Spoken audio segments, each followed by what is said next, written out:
Baik. Selamat sore Bapak Ibu rekan semua. Sudah banyak yang berbagi perspektif dari angle para terpidana. Dengan segala kecintaan dan rasa hormat yang saya miliki, saya minta izin saya ingin memberikan perspektif dari sudut pandang organisasi Polri.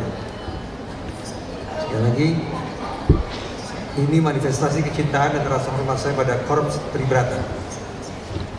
Jadi teman-teman kepolisian, baik yang berseragam maupun tidak berseragam, simak baik-baik, karena saya sedang berbagi rasa cinta dan rasa hormat saya pada saudara-saudara semua. Saya tidak punya alasan untuk berada pada posisi berseberangan dengan saudara, kecuali terus-menerus menyemangatkan saudara untuk menjadi insan Tribrata yang profesional. Itu keinginan kita semua ya. Bapak Ibu, rekan-rekan semua, terutama apabila hadir teman-teman Korps Tribrata, saya mencoba menanyai sekian banyak orang tentang apa yang bisa kita simpulkan terkait dengan penanganan kasus Cirebon 2016.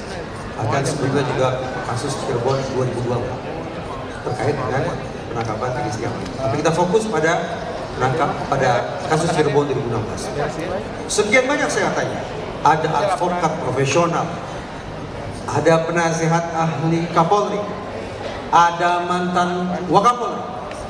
Saya tanya, saya simak, dan saya ingat baik-baik.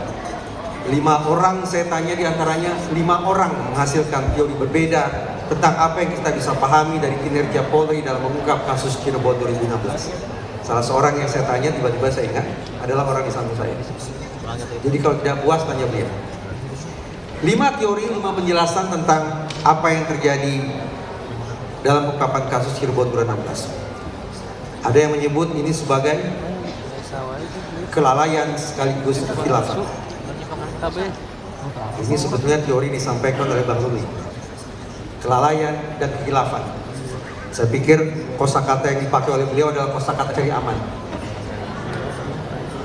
Sehingga tidak terlalu tertarik saya untuk mendalami makna kelalaian dan kekhilafan itu. Ada yang lebih serius, yang memakai teori ini adalah manifestasi dari kesetiakawanan yang menyimpang. Sesama anggota kepolisian mencoba menutup-nutupi penyimpangan, aib, dan kesalahan yang dilakukan oleh sejawat mereka. Apakah teori ini valid atau tidak? Mumpung ada Pak Susno, bisa ditanyakan tentang seberapa jauh relevansi teori kesetiakawanan yang menyimpang diterapkan dalam kasus ini. Yang lebih berat lagi adalah teori kepanikan. Saya sempat protes ketika teori ini dikemukakan. Bagaimana mungkin polisi berhadapan-hadapan dengan kuli, yang panik justru polisi? Tidak masuk akal bagi saya. Tapi teori kepanikan itu justru diangkat oleh mantan Wakapolri, Pak Ugroseno. Beliau yang menggunakan kata kepanikan sebagai potret penegakan hukum dalam kasus Cirebon 2016. Yang keempat, teorinya adalah kesembronoan. Ini saya dengar dari penasihat ahli Kapolri. Dan yang kelima, ini yang paling berat. Bukan kelalaian atau kekhilafan, 2000 lah. bukan kesetiakawanan yang menyimpang,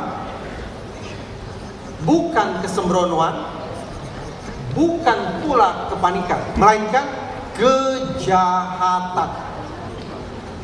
Lagi-lagi hati kecil saya berontak.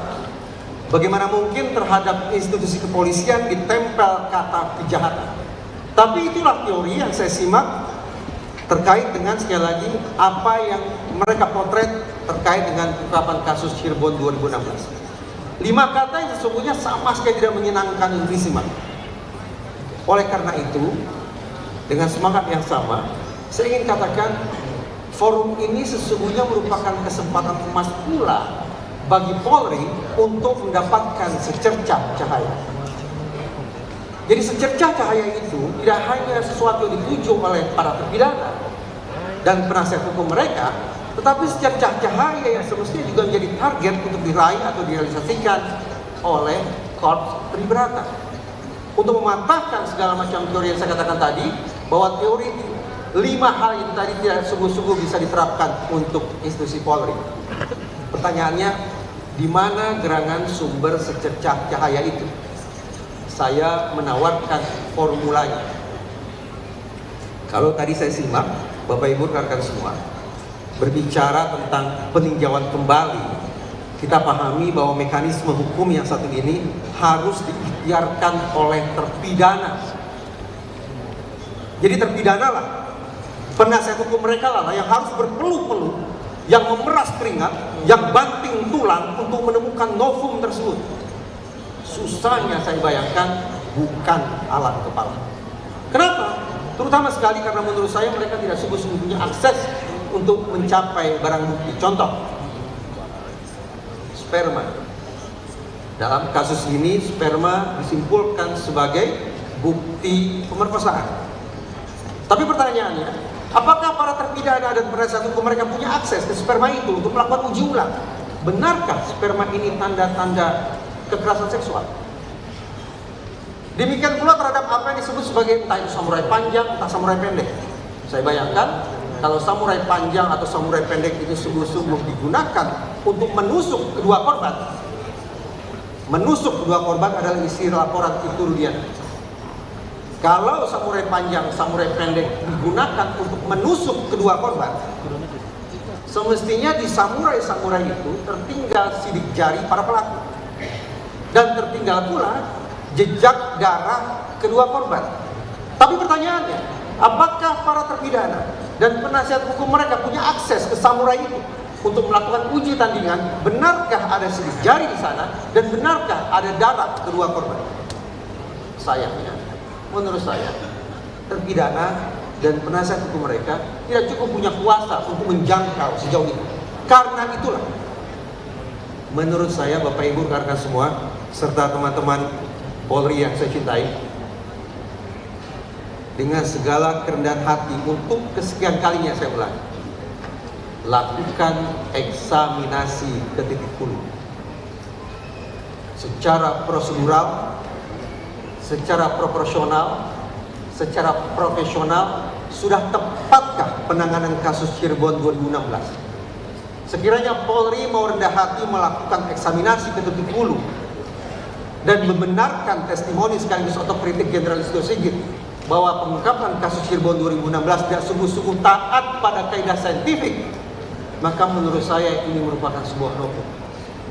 Dan kalau ini merupakan sebuah novum, maka alih-alih menunggu terpidana serta penasihat hukum mereka yang bekerja, justru Polri lah yang mengambil langkah cepat membawa novum tersebut ke Mahkamah Hukum untuk menggerakkan peninjauan kembali. Polri lah yang mengambil peran sentral itu. Sekali lagi, bawa novum itu ke ruang Mahkamah Hukum untuk diuji, yang siapa tahu hasilnya akan mengubah simpulan kita 180 derajat tentang kasus Cirebon 2016, sekaligus membuka peluang berbalik arah nasib para terpidana. Inilah secercah cahaya yang bisa justru dihasilkan oleh institusi Tribrata. Jangan tunggu terpidana, tapi Polri lah yang bergegas menemukan novum itu. Firasat saya mengatakan novum itu sudah ada di salah satu laci kantor penegakan hukum. Firasat saya, terutama sekali bukti komunikasi elektronik, baik itu gawai para tersangka maupun gawai almarhum Eki dan almarhum Afina. Firasat saya mengatakan bahwa bukti komunikasi elektronik itu serinci-rincinya, siapa dengan siapa, berkomunikasi tentang apa, pada menit, jam, detik berapa, sudah tersimpan di salah satu kantor penegakan hukum. Buka itu, bawa pulang hukum, ubah nasib para terpidana, ubah catatan publik, ubah teori tentang Polri yang saya sebut tadi. Terima kasih. Download Tribun X sekarang, menghadirkan lokal menjadi Indonesia.